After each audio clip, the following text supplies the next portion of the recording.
ലോകം പാരീസിലേക്ക്. ഒളിമ്പിക്സ് പ്രതിദിന അവലോകനം. ഫ്രാൻസിലെ പാരീസിൽ നടക്കുന്ന 33ാമത് ഒളിമ്പിക്സ് മത്സരങ്ങളെക്കുറിച്ചുള്ള അവലോകനം. ഇന്ത്യയ്ക്കായി റെസ്ലിംഗിൽ വെങ്കല മെഡൽ നേടി അമൻ സെഹ്റാവത്ത്. ഇന്ത്യയുടെ റിലേ ടീം ഫൈനലിൽ കടക്കുന്നതിൽ പരാജയപ്പെട്ടു. ഇന്ത്യയുടെ വനിതാ റെസ്ലിംഗ് താരം രിതിക ഹുഡ ഇന്ന് മത്സരിക്കാനിറങ്ങും. വി.ആർ. രാജേഷ്, മനു ഭാക്കർ എന്നിവർ പാരീസ് ഒളിമ്പിക്സ് ക്ലോസിംഗ് സെറിമണിയിൽ ഇന്ത്യൻ പതാകയേന്തും. മെഡൽ നിലയിൽ 1 വെള്ളിയും 5 വെങ്കലവുമായി ഇന്ത്യ 68ാം സ്ഥാനത്താണ്. ഒളിമ്പിക്സ് മത്സരങ്ങൾ അവസാനിക്കാൻ ഇനി 2 ദിനങ്ങൾ മാത്രം. കഴിഞ്ഞ ദിവസം 3 ഇനങ്ങളിലാണ് ഇന്ത്യൻ താരങ്ങൾ മത്സരിച്ചത്. അത്ലറ്റിക്സിൽ 4x400 റിലേ മത്സരത്തിൽ പങ്കെടുത്തു. ഗോൾഫിൽ ഇന്ത്യയുടെ ദിഷ ദാഗറും അദിതി അശോകും ലീഡർ ബോർഡിൽ ഉയർന്ന നിലയിലെത്താൻ പരിശ്രമിച്ചു. റെസ്ലിംഗിൽ അമൻ സെഹ്റാവത്ത് തന്റെ പോർട്ടോറിക്കൻ എതിരാളിയെ പരാജയപ്പെടുത്തി വെങ്കലം സ്വന്തമാക്കി. ഇതോടെ ഇന്ത്യയ്ക്കായി മെഡൽ നേടുന്ന ഏറ്റവും പ്രായം കുറഞ്ഞ താരമായി മാറിയിരിക്കുകയാണ് അമൻ സെഹ്റാവത്ത്.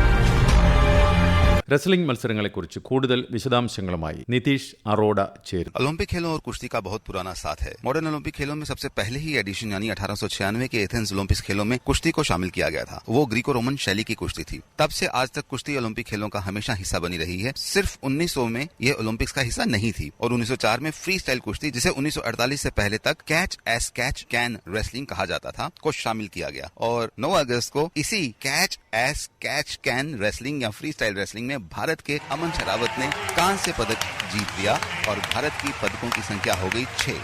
भारत का भी ओलंपिक्स में कुश्ती से बेहद पुराना और खास रिश्ता रहा है. इंडिपेंडेंट इंडिया का ओलंपिक्स में हॉकी के बाद किसी दूसरे खेल में सबसे पहला पदक कुश्ती से ही था, जिसे खसाबा दादा साहेब जादव, जिन्हें हम केडी जादव के पॉपुलर नाम से जानते हैं, ने 1952 में हेलसिंकी ओलंपिक खेलों में कांस्य पदक जीत कर हासिल किया था. वैसे कुल मिलाकर पेरिस ओलंपिक से पहले तक भारतीय पहलवानों ने कुश्ती में अब तक 7 मेडल जीते थे, जो आज 8 हो गए. 2 रजत, 6 कांस्य. पिछले एडिशन टोक्यो ओलंपिक्स में 2 पदक थे, रवि कुमार दाहिया का रजत और बजरंग पुनिया का कांस्य. इस बार कुल 6 भारतीय पहलवान ओलंपिक्स खेलों में हिस्सा ले रहे हैं, पर मुकाबलों के पहले ही दिन निशा दाहिया विनिंग पोजीशन के 8-1 के स्कोर से इंजरी के कारण अगले 30 सेकंड में हारकर बाहर हो गई थी, जो दल के लिए एक बड़ा झटका था. अगले दिन 50 किलोग्राम भार वर्ग में एक के बाद एक ताबड़तोड़ अपनी बाउट्स जीतकर विनेश फोगाट फाइनल में प्रवेश कर गई. उसके अगले दिन केवल 100 ग्राम ओवरवेट होने के कारण विनेश का डिस्क्वालिफिकेशन दूसरा बड़ा झटका और फिर पहले ही राउंड में अंतिम पंघाल बाहर. अंशु मलिक भी मेडल राउंड तक नहीं पहुंच पाई, लेकिन पुरुषों की 57 किलोग्राम भार वर्ग में अमन सेहरावत ने पहले राउंड में नॉर्थ मैसेडोनिया के व्लादिमीर इगोरोव को 10-0 और उसके बाद दूसरे राउंड में अल्बानिया के ज़ेलिम खान अबकारोव को 12-0 से पछाड़कर सेमीफाइनल में अपनी जगह पक्की की. लेकिन सेमीफाइनल में जापानी पहलवान रई हिगुची से 10-0 से हार, क्योंकि विनेश के ओवरवेट होकर डिस्क्वालिफिकेशन होने की बात इस समय चर्चा में है. तो आपको बता दें कि जापानी पहलवान रई हिगुची रियो ओलंपिक्स के सिल्वर मेडलिस्ट हैं, लेकिन 2020 की अपने ही देश में होने वाले टोक्यो ओलंपिक खेलों में अपनी वेट कैटेगरी से मात्र 50 ग्राम अधिक होने के कारण वो खेल में हिस्सा नहीं ले पाए थे. 9 अगस्त को कांस्य पदक के लिए पोर्टोरिको के पहलवान जायरेव क्रूज के खिलाफ पुरुषों की 57 किलोग्राम भार वर्ग में अमन सेहरावत मैट पर उतरे.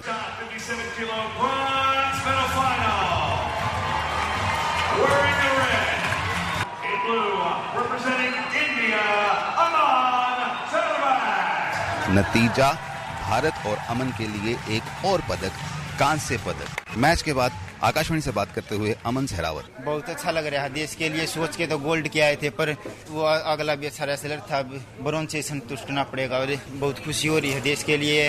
अब 2028 में ओलंपिक होना, उसमें गोल्ड की सोच के चलेंगे, देश के लिए गोल्ड लाएंगे. सुबह मतलब रात को नींद भी नहीं आई, 2 दिन हो गए, तो बाउट के लिए ऐसे सोचे भाई कैसे क्या लड़ना, कैसे लड़ना है. और कल तो बिल्कुल मतलब 1 मिनट भी आँख नहीं झपकी, लेटते ही बस कुश्ती की आ जाती थी. फिर अपने सुनने वालों को बता दें कि अमन सेहरावत भारत के लिए पदक जीतने वाले सबसे यंगेस्ट ओलंपियन बन गए हैं. कांस्य पदक जीतते समय उनकी उम्र है 21 वर्ष और 24 दिन.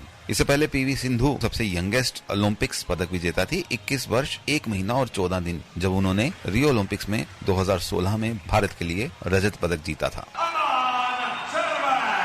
और अब उम्मीद की एक आखिरी किरण महिलाओं के 76 किलोग्राम भार वर्ग में वितिका हुड्डा से ही बची हैं, जो आज अपनी दावेदारी प्रस्तुत करेंगी। शॉन डिमास, रेसलिंग एरिना से आकाशवाणी के लिए मैं Nitish Arora.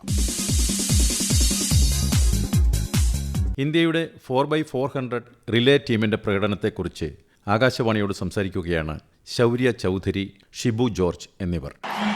The Indian men's and women's 4x400 relay teams arrived in Paris with high expectations, especially from the men who had a realistic chance of making the Olympics finals here at Stade de France yesterday. They were following a class act by athlete extraordinaire Neeraj Chopra the previous night. Neeraj had failed to defend his Tokyo gold medal, but threw a season's best 89.45 meter, also his second best ever throw, to claim silver in a stunning men's javelin final. It was indeed a tough act to follow, and the story of the relays descended into a familiar narrative here in the track and field events at Paris Olympics for Indians, as both the teams underperformed and failed to make it to the finals. The men did perform much better than the women, recording a season's best finish of 3 minutes 0.58 seconds, but it wasn't enough to take them to the medal race. The Indian women's team, consisting of Vidya Ramraj, M.R. Povamma, Jyotika Sridandi and Shubha Venkateshan, had a race to forget though. They came last in Heat 2 and lagged way behind from the outset. The best performer was Jyotika, who came third in her leg as India finished with a disappointing time of 3 minutes 32.51 seconds, almost 6 seconds behind Germany, who came 7th of 8 teams. Jyotika Sridandi spoke to us. Actually, coming to Olympics is a big thing in the first place, but we didn't run as we expected. And in coming Olympics, we can hope better, but it will be far better than this. This is particularly disappointing in the context of their season's best time of 3 minutes 28.64 seconds. However, even matching that wouldn't have put them in the final. The experienced M.R. Povamma. Sir, हम लोग जो 328.64 season best किया था, उसे अच्छा करने के लिए सोचा था. Maybe today was not our day. कुछ लोग का बॉडी चलता नहीं. There was much more hope from the men, and they did run a gallant race. They are the current Asian record holders in the event at a time of 2 minutes 59.05 seconds that had helped them qualify for a historic World Championships final. Hence, hope sprang eternal for Mohammad Anas, Mohammad Ajmal, Amod Jacob and Rajesh Ramesh as they took their marks in Heat 2. But star runner Anas had a slow start in the opening leg, and that put India on the back foot from the get-go in a very competitive race. Amoj and Ajmal made up quite a bit with times of 44.55 and 45.03 seconds, and after the last leg, India consolidated to finish 5th. Only 3 top teams from each heat and 2 other best places across the heats make it to the final. India's position was moved up to 4th after Nigeria were disqualified, but they still could not make it into the top 2 time slots. South Africa, who suffered a fall, were made to progress to the final by a referee's call. Amod Jacob spoke to us after India missed qualifying for the final by 0.32 seconds. अभी तो काफ़ी बुरा लग रहा है कि पूरे 1 साल से पूरी मेहनत करी थी. हमारा प्लान था कि टॉप 3 में आना है. टाइम वाइम नहीं देख रहे थे, जितना भी टाइम हो टॉप 3 में आना है, ये फोकस था ताकि डायरेक्ट क्वालिफाई हो जाए. तो हो नहीं पाया अनफॉर्चुनेटली. हम सारे दुखी हैं. अगले ओलंपिक्स तक मेडल लाने की पूरी कोशिश करेंगे. So that brings to an end India's track and field challenge at this year's Olympics. There were loads of disappointments across the board as many of the nation's top athletes failed to perform to expectations or even their personal bests and national records, possibly overawed by the occasion. But the positives include Neeraj Chopra's silver-claiming brilliant throw that wasn't good enough to give him a second gold on the trot, but was a historic moment nonetheless, cementing his legacy as India's greatest track and field athlete. Apart from that, Avinash Sable also made history by reaching the 3,000-meter steeplechase final of the men's event. He is the first Indian to achieve this feat, coming 11th in the final. This is Shaurya Chaudhary and Shibu George reporting from Paris for Akashvani. Table tennis മത്സരങ്ങളുടെ വിശേഷങ്ങളുമായി ചേരുന്നു സുധീർ രജൌരിയ. हालांकि Bharat Olympic खेलों की final तक ही पहुंच सका, लेकिन ये भी अपने आप में एक बहुत बड़ी उपलब्धि है. भारत का अभियान तो क्वार्टर फाइनल में समाप्त हो गया, पर साउथ पेरिस एरिना में टेबल टेनिस के मुकाबले बदस्तूर जारी हैं. कल यहां पुरुषों की टीम इवेंट के कांस्य और स्वर्ण पदक के मुकाबले खेले गए. पहले मुकाबले में कांस्य पदक के लिए मेजबान फ्रांस और जापान के खिलाड़ी आमने सामने थे. जहां फ्रांस की ओर से सिमोन गौजी और लेब्रून बंधु फिलिक्स और एलेक्सिस थे, तो वहीं जापान की ओर से मैदान में उतरे टोमाकाजो हरिमोतो, शुनसुक तोगामी और हरितो शिंजुका. कागज पर दोनों ही देश लगभग बराबर दिखाई देते हैं, क्योंकि जहां फ्रांस को तीसरी वरीयता प्राप्त है तो वहीं जापान को चौथी. फ्रांस के लेब्रून भाइयों ने डबल्स मैच में शिनोजुका और सुनसाके की जोड़ी को आसानी से हराकर 1-0 की बढ़त बना ली. मुकाबले के दूसरे मैच में फीलिक्स लेब्रून के सामने थे हरिमोतो। इस मुकाबले में भी फीलिक्स विजयी हुए और अपने देश को 2-0 की बढ़त दिला दी। लेकिन दूसरे सिंगल्स मैच में एलेक्सिस लेब्रून अपने भाई के प्रदर्शन को दोहरा न सके और जापान के तोगामी से हार गए। स्कोर था फ्रांस 2 जापान 1। इसके बाद सिमोन गुजी के सामने आए जापानी हरिमोतो और कड़े संघर्ष के बाद जापान ने ये मैच भी जीत लिया और स्कोर हो गया 2-2। अब लड़ाई आर पार की थी। घरेलू दर्शकों का जोश अपने चरम पर था। ऐसे में फीलिक्स लेब्रून ने दिखा दिया कि उन्हें टेबल टेनिस की दुनिया का उभरता हुआ सितारा क्यों कहा जाता है। बेहद कड़े मुकाबले में फीलिक्स ने जापान के शिनोजुका को 11-7, 11-7, 12-14, 13-11 से हराकर अपने देश को कांस्य पदक दिलवाया तो पूरा स्टेडियम खुशी से झूम उठा। काफी देर तक अपने घरेलू दर्शकों का अभिवादन स्वीकार करने के बाद जब फीलिक्स मीडिया से बात करने आए तो उन्होंने कहा, Yes, it was very tough. They started very good in doubles. They put me in good confidence, and against Arimoto, I think he played very well. And how about the entire tournament? How do you rate your performance in the entire Olympics? 10 out of 10. Harmeet Desai के साथ हुए अपने शुरुआती दौर के match को लेकर Felix ने कहा, Yes, I play Ahmed. It was a good match for me, but also I think a great match for him. I played very well for winning. Bharat में टेबल टेनिस के भविष्य को लेकर फीलिक्स आशावान दिखे। For the Indian table tennis, I think India grew up a lot this 5 recent year, so will be a tough opponent in the future for sure. इसके बाद स्वर्ण पदक के लिए हुए मुकाबले में मजबूत चीन के सामने स्वीडन की टीम थी। चीन के सदस्य थे फैन जेंडोंग, मा लोंग और वैंग चू क्विन, जबकि स्वीडन की ओर से एंटोन कार्लबर्ग, क्रिश्चियन कार्लसन और ट्रूलस मुरगार्ड मैदान में उतरे। इस मुकाबले में चीन ने स्वीडन को लगातार 3 मैचों में हराकर स्वर्ण पर कब्जा जमाया। आकाशवाणी के लिए मैं सुधीर राजौरिया। വനിതകളുടെ വ്യക്തിഗത ഗോൾഫ് മത്സരങ്ങൾ റൗണ്ട് 3ലേക്ക് കടന്നിരിക്കുന്നു. അദിതി അശോക്, ദിഷ ദാഗർ എന്നിവരുടെ പ്രകടനങ്ങളെക്കുറിച്ച് സംസാരിക്കുകയാണ് Savio നെറോണ. The golf course at the 33rd Olympiad being held in Paris is world famous for having hosted some of the biggest events like the Open de France, the Ryder Cup 2018, and now the golf segment at the Paris Olympiad. The huge number of golf-loving spectators on day 3 of women's individual play enjoyed not only the best of sunshine, but also the biggest names in golf, giving them some moments which they will treasure forever. As far as the Indian challenge goes, Diksha Dagar didn't play as well as yesterday, and the other Indian challenger in the form of 4th place finisher in Tokyo, Aditi Ashok, experienced what a few bad moments can do to you at this level. I didn't do much good. I think normally when I don't have some parts of the game, I think sometimes my putting is good, so it helps the score. Sometimes I'm driving it good. I think today I was like a little off with everything. Missed a few fairways, and then the few short irons I had when I did hit the fairway, missed those too. And even I missed a couple. Bad day overall. Which are the things that you thought of in the morning which you didn't do or couldn't do? Nothing really. I just went out with the same mindset as the first 2 days, so I didn't think anything different. You are a 3-time Olympian, and it's a great achievement being at an Olympics itself. How have you motivated yourself over the years? Tell us a little bit about that. Yeah, I think that's been a really cool thing that I've been able to do. Golf was never in the Olympics, and then when I was 18, eventually I got to be in the Olympics, be the youngest golf Olympian, so that was pretty cool. But yeah, I think my motivation is always, the game itself. There's so many facets to golf so I think that's my biggest motivation. What message would you give to young girls who look up to you? You're one of those big names there, and who are just starting.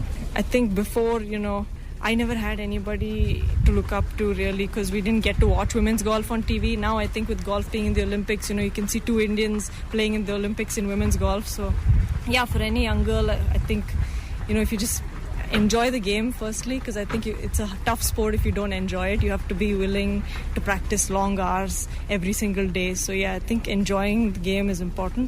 Savio de Noronha at the golf competition in Paris. ഇന്ത്യയുടെ hockey മത്സരങ്ങളുടെ പ്രകടനത്തെക്കുറിച്ച് സംസാരിക്കുവാനായി മഹേന്ദ്ര സിംഗ് സാലസ് ചേരുന്നു. FIH president Tayyab ഇക്രാമിനോടൊപ്പം. Ikram ji, Olympic में जो अभी हॉकी हो रही है, इसमें जो अरेंजमेंट्स है और टर्फ और इन सब चीजों को लेकर आप क्या कहें? जी, सबसे पहले तो बहुत बहुत धन्यवाद आपका. हम इस वक्त जो ये स्टेडियम में बैठे हैं, ये एक हिस्टोरिकल स्टेडियम है. यीव द मनोफ, ये 1924 का जो ओलंपिक्स गेम था उसका ये मेन ओपनिंग सेरेमनी और एथलेटिक्स यहाँ फीफा वर्ल्ड कप हो चुका है. तो उस हिसाब से हॉकी ने एक लेगेसी में बहुत बड़ा स्टेप फॉरवर्ड लिया है. And we are here with this historical place. और अभी तक जो हमारा अरेंजमेंट्स है, फ्रांस ने आज तक इस तरह की हॉकी और इस तरह की स्पेक्टेटर्स का रिस्पांस नहीं देखा. So that is an historical moment. France has a good hockey basic structure, whereas France is not an hockey country now. इकराम साहब, ये थोड़ा सा टर्फ के बारे में बताइए. टर्फ वही है जो हम पहले से इस्तेमाल कर रहे हैं. इसमें एक कैरेक्टरिस्टिक है कि हम टोक्यो से कम वाटर इस्तेमाल कर रहे हैं और रियो के बाद हमने 40% पानी कम किया था और उसके बाद 20% मोर पानी कम हुआ है. तो हमारी कोशिश है कि हम मूविंग फॉरवर्ड पानी को और कम करें ताकि जो एनवायरनमेंट के लिए है वो हम ज़्यादा हिस्सा डाल सकें हॉकी की तरफ से, राइट. और उसके लिए पूरी जो है ये कोशिश है कि हम जहाँ तक हो सके हेल्प करें. और हमारे जो जितने भी टॉप नेशंस हैं हॉकी के, वो हमारे लिए इम्पोर्टेंट है. Not only in Asia, all other. International Olympic കമ്മിറ്റിയുടെ വിശേഷങ്ങളുമായി ചേരുന്നു രാജശ്രീ ത്രിവേദി. अंतर्राष्ट्रीय ओलंपिक समिति ने महिला खेल फोटो पत्रकारों को बढ़ावा देने के उद्देश्य से इस वर्ष 4 महिलाओं को चुना. उनमें से एक है भारत के असम राज्य से गीतिका तालुकदार. असम से ओलंपिक कवर करने का सफर. अंतर्राष्ट्रीय ओलंपिक समिति के अध्यक्ष थॉमस बाक से उनकी मुलाकात और कुछ अनुभव हमसे साझा किया गीतिका ने. गीतिका, आप यहाँ भारत का प्रतिनिधित्व कर रही हैं. जी, इंटरनेशनल ओलंपिक कमेटी के द्वारा मुझे डायरेक्ट मान्यता प्राप्त हुई है. मैं बहुत खुश हूँ. मैं अभी इस फील्ड में लास्ट 19 साल से काम कर रही हूँ और 19 साल में काफी उतार चढ़ाव भी लाइफ में रहे. ये लग रहा है कि कुछ एक हासिल किया है. मैं उसके लिए IOC की बहुत शुक्रगुजार हूँ. एक्चुअली मैंने सोल नेशनल यूनिवर्सिटी से स्पोर्ट्स मैनेजमेंट में मास्टर्स डिग्री किया है और ये मुझे एक स्कॉलरशिप मिली थी साउथ कोरिया स्पोर्ट्स मिनिस्ट्री की तरफ से 2020 में. और जैसे हमने मास्टर्स कंप्लीट किए तो वहाँ पे हमने ओलंपिक लेगेसी जो फोरम है उसके लिए हमारी प्रोजेक्ट हमने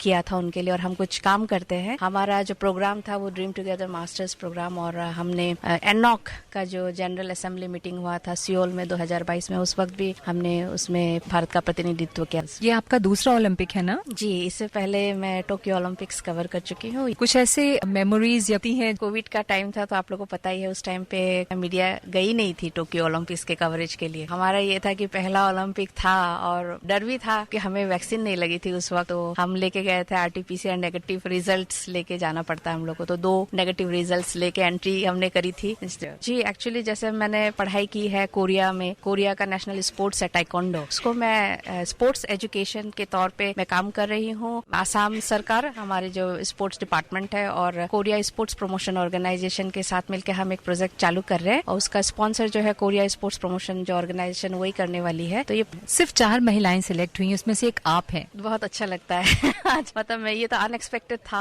मेरा हुआ नहीं था इस बार टोक्यो ओलंपिक्स के लिए. फीफा ने पहले मुझे स्वीकृति दी थी क्योंकि फीफा की भी मैं मीडिया मेंबर हूँ. उन्होंने मुझे ओलंपिक्स में फीफा के लिए चुना था पहले और फीफा का चयन होने के 2 दिन बाद मुझे IOC का ईमेल आया जनवरी को. एक्सक्लूसिव डायरेक्ट एक्रेडिटेड का चयन हमने किया है. वो ईमेल आया और मैं उस वक्त काठमांडू में थी. हम पशुपतिनाथ के दर्शन करके निकले और ये ईमेल मुझे मिला.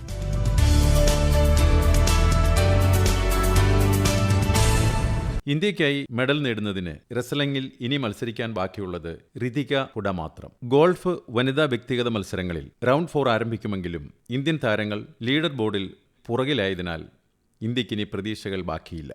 इದುವರೆയുള്ള मेडल निला. शुक्रवार रात तक अमेरिका 33 स्वर्ण, 39 रजत और इतने ही कांस्य पदकों यानी कुल 111 पदकों के साथ था पदक तालिका में शीर्ष स्थान पर. 33 स्वर्ण, 27 रजत और 23 कांस्य, कुल 83 पदकों के साथ चीन है दूसरे स्थान पर. 18 स्वर्ण, 16 रजत और 14 कांस्य यानी कुल 48 पदकों के साथ ऑस्ट्रेलिया है तीसरे स्थान पर. जापान अब आ गया है चौथे स्थान पर, जबकि मेजबान फ्रांस 14 स्वर्ण, 20 रजत और 22 कांस्य यानी कुल 56 पदकों के साथ है छठे स्थान पर. 1 रजत और 5 कांस्य पदक यानी कुल 6 पदकों के साथ भारत है 69वें स्थान पर. ഇതോടുകൂടി ഇന്നത്തെ ഒളിമ്പിക്സ് വിശേഷങ്ങൾ അവസാനിക്കുന്നു. കൂടുതൽ വിശേഷങ്ങളുമായി വീണ്ടും കാണാം.